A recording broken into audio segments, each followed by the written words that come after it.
એટલે એના વખાણ કરવાથી ક્યારે ભૂલે નહીં અને પ્રસન્ન ના થાય બધું, પણ એના જે ભગવાન હોય એમનું નામ જપ કરે અને નામ લે, એમના ગુણગાન લીલા ગાય, તો માતાજી ભગવાન ખૂબ પ્રસન્ન થાય રામનું નામ લેવાથી. થાય કે નહીં? પાર્વતી માતા એ જ આદ્ય શક્તિ સ્વરૂપ છે ને તમારા ઘેર. દેવી શક્તિ એક જ છે. ચામુંડા ગણો, બહુચર ગણો, હરસિદ્ધિ ગણો, બધી એક જ છે. ખોડિયાર ગણો, કોઈ અલગ નથી. એ બધી પાર્વતી માતા સ્વરૂપ છે. ખબર છે ને?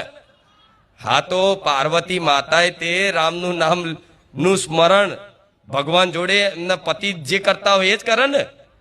એમના પતિદેવ કોણ? મહાદેવ.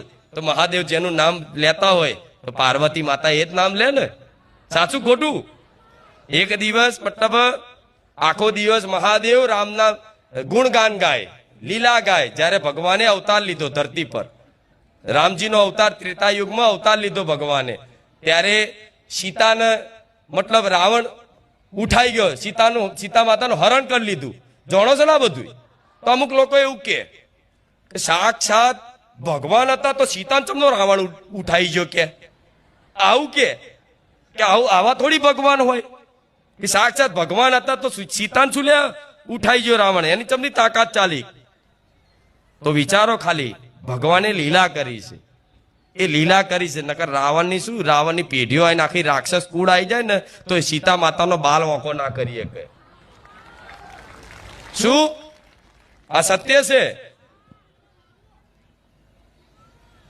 પરશુરામે આલેલું શિવ ધનુષ રાજા જનકજીને આપ્યું હતું મહાદેવના હુકમથી.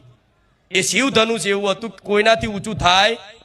રાજા જનકજીને મતલબ પુત્રી તરીકેનું ફળ પ્રાપ્ત થયું સીતા માતા તરીકે. એને જેને ધરતી પુત્રી કહેવાય છે. ધરતીમાંથી પ્રગટ થયા હતા સીતા માતાજી. એ ખાલી 5 વર્ષના 3 વર્ષના હતા ને સીતા માતા.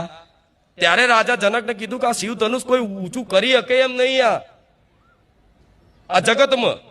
તો મારી દીકરીએ આટલું એક તચલી ઓગલી શિવ ધનુષ એમનું ઊંચું કરી દીધું. તો આખા વિસ્તારમાં તો સીતાના ગુણગાન ગવાયા, કહા કોઈ દેવી શક્તિ સાક્ષાત આવી છે. નહીં તો શિવ ધનુષ ઊંચું થાય.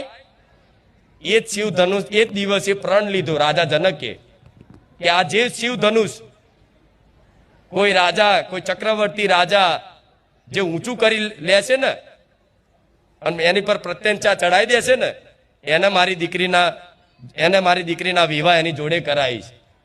ત્યારે રામજી ફરતા ફરતા ફરતા ફરતા જનકપુરમાં આયા. ખબર છે ને?